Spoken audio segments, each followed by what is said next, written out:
એક ધોબી હતો, એણે નદી કિનારે કપડાં સૂકવ્યા હતા.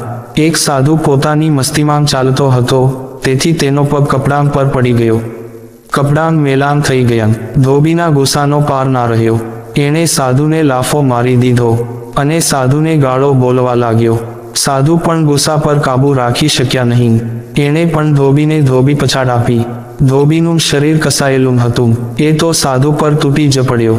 સાધુને અધમવો કરી નાખ્યો. એ રાત્રે સાધુએ પ્રભુને ફરિયાદ કરી કે પ્રભુ, હું રોજ તમારી સાધના કરું છું, છતાં તમે મારી મદદે કેમ આવ્યા નહીં?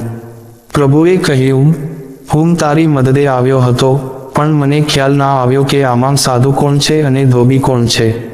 સાધુ પણ ધોબી બની ગયો. સાધુએ સાધુતા છોડી દીધી, પછી હું શા માટે આવું? સાધુએ સજ્જનનો ગુણ છોડી અને દુર્જનતાનો ગુણ અપનાવી લીધો.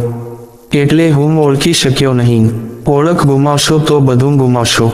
આપણે આપની ઓળખ ગુમાવી દઈએ ત્યારે જ મુશ્કેલી શરૂ થાય છે.